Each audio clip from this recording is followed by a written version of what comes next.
Ukraine ಗಡಿಯಿಂದ ಕೇವಲ ಕೆಲವು ಮೈಲಿ ದೂರದಲ್ಲಿ ಈಗ ಭಾರತದ ತ್ರಿವರ್ಣ ಧ್ವಜ ಹಾರಾಡಲಿದೆ. ಪುತಿನ್ ಅವರ ಒಂದು ಸಹಿಯಿಂದ ನ್ಯಾಟೋ ದೇಶಗಳಲ್ಲಿ ಅಲ್ಲೋಲ ಕಲ್ಲೋಲ ಉಂಟಾಗಿದೆ.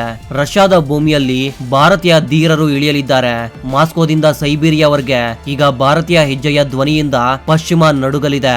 ನ್ಯಾಟೋದ ಆವರಣಕ್ಕೆ ಭಾರತವು ತೀಕ್ಷ್ಣವಾದ ಉತ್ತರ ನೀಡಿದೆ. ಪುತಿನ್ ಅವರು ತಮ್ಮ ರಹಸ್ಯ ಸೇನೆ ಕೇಂದ್ರಗಳ ಬಾಗಿಲು ತೆರೆದಿದ್ದಾರೆ. ಅದರಿಂದ ಅಮೆರಿಕ ಬೆಚ್ಚಿ ಬಿದ್ದಿದೆ. ರಷ್ಯಾದ ಕ್ರೆಮ್ಲಿನ್ ನಲ್ಲಿ ಮುಚ್ಚಿದ ಬಾಗಿಲುಗಳ ಹಿಂದೆ ಒಂದು ಕಾಗದಕ್ಕೆ ಸಹಿ ಹಾಕಲಾಗಿದೆ. ಅದರಿಂದ ಅಮೆರಿಕ ಮತ್ತು ನ್ಯಾಟೋದ ಹೆಡ್ ಕ್ವಾರ್ಟರ್ ಗಳಲ್ಲಿ ಭೂಕಂಪ ಉಂಟಾಗಿದೆ. ಪೂರ್ತಿ ಜಗತ್ತು ಯುಕ್ರೇನ್ ಯುದ್ಧ ಮತ್ತು ಪಶ್ಚಿಮ ದೇಶಗಳ ನಿರ್ಬಂಧಗಳ ಗದ್ದಲದಲ್ಲಿ ಮುಳುಗಿದಾಗ ಭಾರತ ಮತ್ತು ರಷ್ಯಾ ಮೌನವಾಗಿ ಒಂದು ರಣರಂಗವನ್ನ ಹಾಕಿದ್ದಾರೆ. ಅದು ಪಶ್ಚಿಮದ ಪೂರ್ತಿ ರಣಕೌಶಲ್ಯವನ್ನೇ ಕುಬ್ಜಾ ಮಾಡಿದೆ.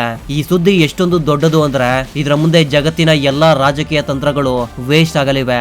ರಷ್ಯಾದ ಅಧ್ಯಕ್ಷ ವ್ಲಾದಿಮಿರ್ ಪುತಿನ್ ಅವರು ಒಂದು ಕಾನೂನಿಗೆ ತಮ್ಮ ಅನುಮೋದನೆಯನ್ನ ನೀಡಿದ್ದಾರೆ. ಅದು ಭಾರತೀಯ ಸೇನೆಗೆ ಇದುವರೆಗೆ ಯೋಚಿಸಲು ಅಸಾಧ್ಯವಾದ ಒಂದು ಶಕ್ತಿಯನ್ನ ನೀಡುತ್ತೆ. ಯುದ್ಧದ ಮಧ್ಯೆ ರಷ್ಯಾವು ಭಾರತಕ್ಕೆ ತನ್ನ ಭದ್ರತೆಯ ಬೀಗವನ್ನ ಒಪ್ಪಿಸಿದೆ. ಜಗತ್ತು ಸ್ನೇಹದ ರೂಪವನ್ನ ನೋಡಿದೆ. ಅದು ಮಹಾಶಕ್ತಿಗಳ ತಲೆ ತಿರುಗಿಸುತ್ತಿದೆ. ಟ್ರಂಪ್ ನೋಡ್ಕೊಂಡು ಕೂತಿದ್ದಾರೆ ಮತ್ತು ಮೋದಿ ಪುತಿನ್ ಅವರು ಮಾಸ್ಟರ್ ಸ್ಟ್ರೋಕ್ ಆಡಿದ್ದಾರೆ. ಈಗ ಹಿಂದೂ ಮಹಾಸಾಗರವಾಗ್ಲಿ ಎಲ್ಲೆಡೆ ಭಾರತ ರಾಜ್ಯವಾಳಲಿದೆ.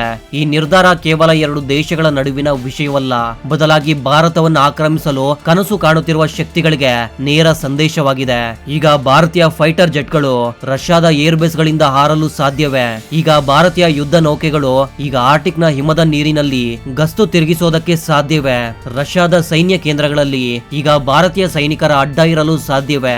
ಮತ್ತು ಅತಿ ದೊಡ್ಡ ಪ್ರಶ್ನೆ, ಈ ನಿರ್ಧಾರ ಮೂರನೇ ವಿಶ್ವ ಯುದ್ಧದ ಸೂಚನೆಯೇ ಅಥವಾ ಜಗತ್ತಿನಲ್ಲಿ ಶಾಂತಿಯ ಹೊಸ ಸೂತ್ರವೇ? ನಾವು ನಿಮ್ಗೆ ಈ ಐತಿಹಾಸಿಕ ಮತ್ತು ರೋಮಾಂಚನಕಾರಿ ಸುದ್ದಿಯ ಪೂರ್ತಿ ಒಳಗಿನ ಕಥೆಯನ್ನ ಹೇಳ್ತೀವಿ. ಆದ್ದರಿಂದ ವಿಡಿಯೋವನ್ನ ಕೊನೆವರೆಗೂ ನೋಡಿ. ಈ ಮಹಾ ಸುದ್ದಿಯ ಬಗ್ಗೆ ನಿಮ್ಮ ಯಾವುದೇ ಆಲೋಚನೆಗಳಿದ್ರೆ ಕಾಮೆಂಟ್ ಬಾಕ್ಸ್ ಅಲ್ಲಿ ಬರೆದು ತಿಳಿಸಿ. ಭಾರತೀಯ ಸೇನೆ ಈಗ ರಷ್ಯಾದ ಒಳಗೆ ಹೋಗಲಿದ್ದಾರೆ. ಅಷ್ಟಕ್ಕೂ ವ್ಲಾದಿಮಿರ್ ಪುತಿನ್ ಅವರು ಯಾವ ಕಾಗದಕ್ಕೆ ಸಹಿ ಹಾಕಿದ್ದಾರೆ?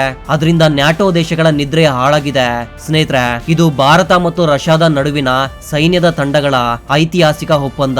ಅದನ್ನ ತಾಂತ್ರಿಕ ಭಾಷೆಯಲ್ಲಿ ಲಾಜಿಸ್ಟಿಕ್ ಒಪ್ಪಂದ ಅಥವಾ RELOS ಅಂದ್ರೆ ರೆಸಿಪ್ರೋಕಲ್ ಎಕ್ಸ್ಚೇಂಜ್ ಆಫ್ ಲಾಜಿಸ್ಟಿಕ್ ಒಪ್ಪಂದ ಎಂದು ಕರೆಯಲಾಗುತ್ತೆ. ಆದ್ರೆ ಇದರ ನಿಜವಾದ ಅರ್ಥ ತುಂಬಾನೇ ಅಪಾಯಕಾರಿ ಮತ್ತು ಆಳವಾದದ್ದು. ಪುತಿನ್ ಅವರು ಈ ಕಾನೂನಿಗೆ ಸಹಿ ಹಾಕಿದ್ದಾರೆ. ಅದು ಭಾರತವನ್ನ ರಷ್ಯಾದ ಭೂಮಿಯಲ್ಲಿ ಭಾರತದ ಸೇನೆ, ಯುದ್ಧ ನೌಕೆಗಳು ಮತ್ತು ಫೈಟರ್ ಜೆಟ್ ಗಳನ್ನ ಕಳಿಸಲು ಕಾನೂನು ಅನುಮತಿ ನೀಡುತ್ತದೆ. ಹೌದು, ನೀವು ಸರಿಯಾಗಿ ಕೇಳಿದ್ರೆ ಈಗ ರಷ್ಯಾದ ಸೈನ್ಯ ಕೇಂದ್ರಗಳು, ಅವರ ಬಂದರುಗಳು ಮತ್ತು ಏರ್ ಬೇಸ್ ಗಳು ಭಾರತೀಯ ಸೇನೆಗೆ ಒಂದು ಸ್ನೇಹಿತನ ಮನೆಯಂತೆ ಬದಲಾಗಲಿವೆ. ಈ ಒಪ್ಪಂದ ಒಂದು ದಿಕ್ಕಿನದ್ದಲ್ಲ, ಬದಲಾಗಿ ರಷ್ಯಾವು ಸಹ ಭಾರತದ ಸೈನ್ಯ ಸ್ಥಾವರಗಳನ್ನ ಬಳಸಿಕೊಳ್ಳಬಹುದು. ಆದ್ರೆ ನಿಜವಾದ ಆಟ ಏನಂದ್ರೆ ರಷ್ಯಾ ಈಗ ಜಗತ್ತಿನ ಅತಿ ದೊಡ್ಡ ಅಖಾಡವಾಗಲಿದೆ. ಅದು ಭಾರತಕ್ಕಾಗಿ ತನ್ನ ಬಾಗಿಲು ತೆರೆದಿದೆ. ಇದರ ಅರ್ಥ ಭಾರತೀಯ ನೌಕಾಪಡೆಯ ಯಾವುದೇ ಹಡಗು ಉತ್ತರ ಸಮುದ್ರದಲ್ಲಿ ಇದ್ರೆ ಮತ್ತು ಅದಕ್ಕೆ ಇಂಧನ ಅಥವಾ ದುರಸ್ತಿಯ ಅಗತ್ಯವಿದ್ರೆ ಅದು ಭಾರತಕ್ಕೆ ಹಿಂತಿರುಗುವ ಅಗತ್ಯವಿಲ್ಲ. ಅದು ನೇರವಾಗಿ ರಷ್ಯಾದ ಸೇನಾ ಕೇಂದ್ರಕ್ಕೆ ಹೋಗಿ ಅಲ್ಲಿ ಪಾರ್ಕ್ ಮಾಡಬಹುದು. ಒಂದ್ ರೀತಿಯಲ್ಲಿ ಸ್ನೇಹಿತನ ಮನೆಗೆ ಹೋದಂತಿರುತ್ತೆ. ಈ ಒಪ್ಪಂದ 5 ವರ್ಷಗಳಿಗೆ ಮತ್ತು ಯಾರು ವಿರೋಧ ಮಾಡದಿದ್ರೆ ಅದು ಸ್ವಯಂ ಚಾಲಿತವಾಗಿ ಮುಂದುವರಿಯುತ್ತೆ. ಒಂದು ಕಡೆ ನ್ಯಾಟೋ ರಷ್ಯಾವನ್ನ ಆವರಿಸುತ್ತಿದೆ, ಮತ್ತೊಂದು ಕಡೆ ರಷ್ಯಾವು ಭಾರತಕ್ಕೆ ತನ್ನ ಮನೆಯ ಬೀಗವನ್ನ ಒಪ್ಪಿಸಿ ಜಗತ್ತಿಗೆ ತನ್ನ ಅತಿ ವಿಶ್ವಾಸಾರ್ಹ ಸ್ನೇಹಿತ ಯಾರು ಎಂದು ತೋರಿಸ್ತಾ ಇದೆ. ನ್ಯಾಟೋ ಮತ್ತು ಅಮೆರಿಕ ಅಸಹಾಯಕವಾಗಿ ನಿಂತಿವೆ. ಈ ನಿರ್ಧಾರದ ಸಮಯವನ್ನ ಗಮನಿಸಿ. ಈ ಒಪ್ಪಂದ ರಷ್ಯಾ ಮತ್ತು ಯುಕ್ರೇನ್ ನಡುವೆ ಭೀಕರ ಯುದ್ಧ ನಡೆಯುತ್ತಿರುವಾಗ ಮತ್ತು ನ್ಯಾಟೋ ದೇಶಗಳು ರಷ್ಯಾದ ಮೇಲೆ ಒತ್ತಡ ಹೇರುತ್ತಿರುವಾಗ ಆಗಿದೆ. ಇಂತಹ ಸೂಕ್ಷ್ಮ ಸಮಯದಲ್ಲಿ ಪುತಿನ್ ಅವರ ಈ ಹೆಜ್ಜೆ ಅಮೆರಿಕ ಮತ್ತು ಅದರ ಸಹಚರರಿಗೆ ಒಂದು ದೊಡ್ಡ ಪೆಟ್ಟು ಬಿದ್ದಂತೆ. ಅಮೆರಿಕ ಕಳೆದ ಕೆಲವು ವರ್ಷಗಳಿಂದ ಭಾರತವನ್ನ ರಷ್ಯಾದಿಂದ ದೂರ ಮಾಡಲು ತುಂಬಾನೇ ಪ್ರಯತ್ನ ಮಾಡ್ತಾ ಇದೆ. ಕೆಲವೊಮ್ಮೆ ನಿರ್ಬಂಧಗಳ ಬೆದರಿಕೆ, ಕೆಲವೊಮ್ಮೆ ಶಸ್ತ್ರಾಸ್ತ್ರಗಳ ಆಮಿಷ, ವಾಷಿಂಗ್ಟನ್ ನ ಎಲ್ಲಾ ತಂತ್ರಗಳನ್ನ ಅನುಸರಿಸಿತು.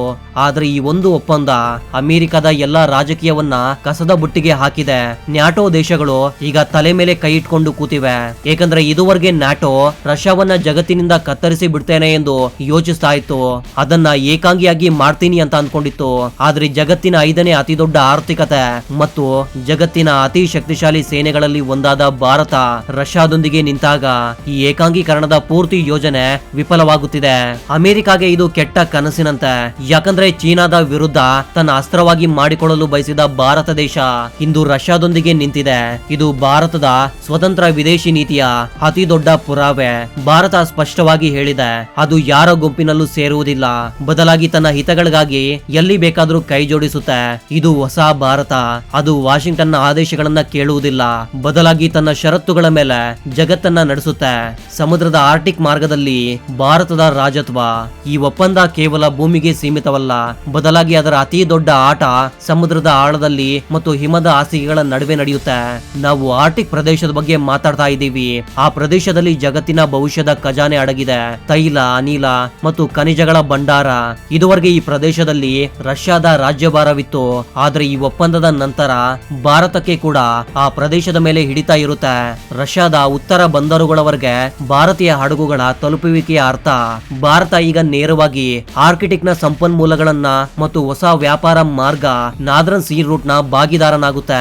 ಒಂದು ವೇಳೆ ಸ್ವೇಜ್ ಕಾಲುವೆ ಮಾರ್ಗ ಸ್ತಬ್ಧವಾದಾಗ ಅಥವಾ ಅಲ್ಲಿ ಯಾವುದಾದ್ರೂ ಸಮಸ್ಯೆ ಆದಾಗ ಭಾರತಕ್ಕೆ ರಷ್ಯಾದ ಮಾರ್ಗದಿಂದ ಯುರೋಪ್ ಅನ್ನ ತಲುಪುವ ಒಂದು ಶಾರ್ಟ್ ಕಟ್ ಇರುತ್ತದೆ ಎಂದು ಯೋಚಿಸಿ. ಮತ್ತೊಂದು ಕಡೆ ಹಿಂದೂ ಮಹಾಸಾಗರದಲ್ಲಿ ಈ ಸಮೀಕರಣ ಬದಲಾಗುತ್ತಿದೆ. ಹಿಂದೂ ಮಹಾಸಾಗರವನ್ನ ಭಾರತ ತನ್ನ ಅಂಗಳ ಎಂದು ಪರಿಗಣಿಸುತ್ತೆ. ಅಲ್ಲಿ ಈಗ ರಷ್ಯಾದ ಸಹಾಯ ಮತ್ತು ಸೌಲಭ್ಯ ಸುಲಭವಾಗಿ ಸಿಗುತ್ತೆ. ಚೀನಾ ಹಿಂದೂ ಮಹಾಸಾಗರದಲ್ಲಿ ತನ್ನ ಜಲಾಂತರ್ಗಾಮಿಗಳನ್ನ ಕಳಿಸಿದ್ರೆ ಭಾರತ ಮತ್ತು ರಷ್ಯಾ ಒಟ್ಟಾಗಿ ಅದನ್ನ ಸುತ್ತುವರಿಯುತ್ತವೆ. ಚೀನಾ ಉತ್ತರದಲ್ಲಿ ಹಿಮಾಲಯದಲ್ಲಿ ಕಣ್ಣು ತೋರಿಸಿದ್ರೆ ಭಾರತ ಅದನ್ನ ಹಿಂದೂ ಮಹಾಸಾಗರದಲ್ಲಿ ಬಂಧಿಸಬಲ್ಲದು. ಜೊತೆಗೆ ಈಗ ಇದರಲ್ಲಿ ರಷ್ಯಾದ ಲಾಜಿಸ್ಟಿಕ್ ಕೇಂದ್ರಗಳು ಭಾರತದ ಶಕ್ತಿಯನ್ನ ಹಲವು ಪಟ್ಟು ಹೆಚ್ಚಿಸುತ್ತೆ. ಇದು ಕೇವಲ ಕಾಗದದ ತುಂಡಲ್ಲ, ಬದಲಾಗಿ ಚೀನಾದ ಸಮುದ್ರೀಯ ಮಹತ್ವಾಕಾಂಕ್ಷಿಗಳ ಸಮಾಧಿಯಲ್ಲಿ ಕೊನೆಯ ಉಳಿ. ಮೇಕ್ ಇನ್ ಇಂಡಿಯಾಗೆ ರಷ್ಯಾದ ರೆಕ್ಕೆಗಳು ಸಿಗುತ್ತಿವೆ.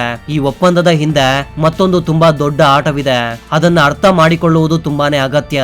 ಇದು ಕೇವಲ ಸೇನೆಯ ಓಡಾಟದ ವಿಷಯವಲ್ಲ, ಬದಲಾಗಿ ಶಸ್ತ್ರಾಸ್ತ್ರಗಳು ಮತ್ತು ತಂತ್ರಜ್ಞಾನ ವಿನಿಮಯದ ಹೊಸ ಹೈವೇಯೂ ಆಗಿದೆ. ನಮ್ಗೆಲ್ಲ ಗೊತ್ತಿರುವಂತೆ ಭಾರತೀಯ ಸೇನೆಯಲ್ಲಿ ಇಂದಿಗೂ 60ರಿಂದ 70% ಶಸ್ತ್ರಾಸ್ತ್ರಗಳು ರಷ್ಯಾದ ಮೂಲದ್ದು. ಅದು ನಮ್ಮ ಸುಖೋಯ್ 30 ಫೈಟರ್ ಜೆಟ್ಗಳಾಗಿರ್ಲಿ, T-90 ಭೀಷ್ಮ ಟ್ಯಾಂಕ್ಗಳೇ ಆಗಿರ್ಲಿ, ಅಥವಾ ನಮ್ಮ ಬೆನ್ನೆಲುಬು S-400 ಕ್ಷಿಪಣಿ ವ್ಯವಸ್ಥೆಯಾಗಿರ್ಲಿ. ಯುದ್ಧದ ಸಮಯದಲ್ಲಿ ಸ್ಪೇರ್ ಪಾರ್ಟ್ಸ್ ಮತ್ತು ಮೇಂಟೆನೆನ್ಸ್ ನ ಸಮಸ್ಯೆ ಬರುತ್ತೆ.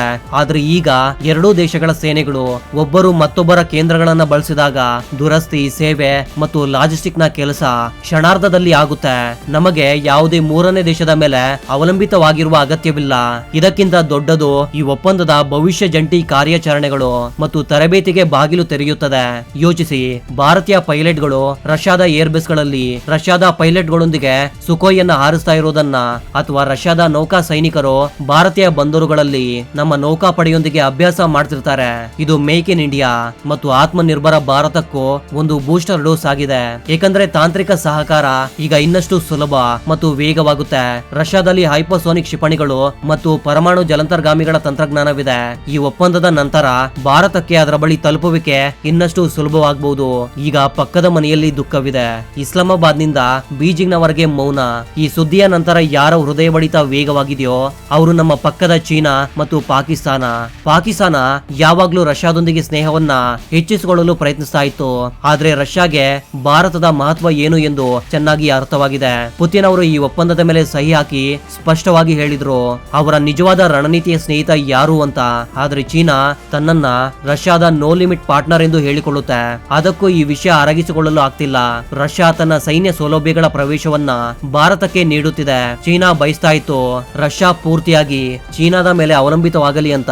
ಆದ್ರೆ ರಷ್ಯಾವು ಚತುರತೆಯಿಂದ ಇಂಡಿಯಾ ಕಾರ್ಡ್ ಅನ್ನ ಆಡಿ ಚೀನಾಗೆ ಅದರ ಸ್ಥಾನವನ್ನು ತೋರಿಸಿದೆ. ರಷ್ಯಾಗೆ ಗೊತ್ತು, ಚೀನಾದ ಒತ್ತಡದಿಂದ ತಪ್ಪಿಸಿಕೊಳ್ಳಲು ಭಾರತದ ಕೈ ಹಿಡಿಯಲೇಬೇಕು. ಈ ಒಪ್ಪಂದ ಚೀನಾದ ಆ ಕನಸನ್ನ ಒಡೆಯುತ್ತದೆ. ಅದು ಏಷ್ಯಾದ ಏಕೈಕ ದಾದ ಆಗಬೇಕೆಂದು ಅಂದ್ಕೊಂಡಿತ್ತು. ಈಗ ಏಷ್ಯಾದಲ್ಲಿ ಶಕ್ತಿಯ ಸಮತೋಲನ ಭಾರತದ ಪರವಾಗಿ ಒಲವು ತೋರ್ತಾ ಇದೆ. ಭಾರತೀಯ ಸೇನೆ ರಷ್ಯಾದ ಪೂರ್ವ ಫಾರ್ ಈಸ್ಟ್ ಅಲ್ಲಿ ಯುದ್ಧಾಭ್ಯಾಸ ಮಾಡಿದಾಗ ಅದರ ಧ್ವನಿ ಬೀಜಿಂಗ್ನವರಿಗೆ ಕೇಳಿಸಿದೆ. ಇದು ಚೀನಾಗೆ ಹೇಳುತ್ತದೆ, ಭಾರತವನ್ನ ಸುತ್ತುವರಿಯುವುದು ಈಗ ಸಾಧ್ಯವಿಲ್ಲ, ಏಕೆಂದ್ರೆ ಭಾರತದ ಸ್ನೇಹಿತ ಈಗ ಪೂರ್ತಿ ಜಗತ್ತಿನಲ್ಲಿ ಹರಡಿದ್ದಾರೆ ಮತ್ತು ಅವರು ಭಾರತಕ್ಕಾಗಿ ತಮ್ಮ ಬಾಗಿಲು ತೆರೆಯಲು ಸಿದ್ಧರಿದ್ದಾರೆ. ಮೋದಿ ಪುತಿನ್ರ ಜೋಡಿ ಜಗತ್ತು ನೋಡುತ್ತಿದೆ. ಹೊಸ ವಿಶ್ವ ವ್ಯವಸ್ಥೆಯನ್ನ ಈ ಪೂರ್ತಿ ಘಟನಾವಳಿ ಸಾಬೀತು ಪಡಿಸ್ತಾ ಇದೆ. ಇಂದಿನ ಕಾಲದಲ್ಲಿ ಭಾರತದ ರಾಜಕೀಯಕ್ಕೆ ಸಾಟಿ ಇಲ್ಲ. ಒಂದು ಕಡೆ PM ಮೋದಿ ಅಮೆರಿಕಾಗೆ ಹೋಗ್ತಾರೆ, ಅಲ್ಲಿ ಜೆಟ್ ಇಂಜಿನ್ ಒಪ್ಪಂದ ಮಾಡ್ತಾರೆ. ಮತ್ತೊಂದು ಕಡೆ ಪುತಿನ್ ರೊಂದಿಗೆ ಇಷ್ಟೊಂದು ದೊಡ್ಡ ಸೈನ್ಯ ಒಪ್ಪಂದವನ್ನ ಮಾಡಿಕೊಳ್ತಾರೆ. ಇದನ್ನೇ ಸ್ಟ್ರಾಟಜಿಕ್ ಅಟೋನಾಮಿಯ ನಿಜವಾದ ಮಾಸ್ಟರ್ ಕ್ಲಾಸ್ ಅಂತಾರೆ. ಜಗತ್ತಿನ ಪಂಡಿತರು ಹೇಳ್ತಿದ್ರು, ಭಾರತಕ್ಕೆ ರಷ್ಯಾ ಮತ್ತು ಅಮೆರಿಕ ನಡುವೆ ಒಂದನ್ನು ಆಯ್ಕೆ ಮಾಡಿಕೊಳ್ಳಬೇಕು ಎಂದು.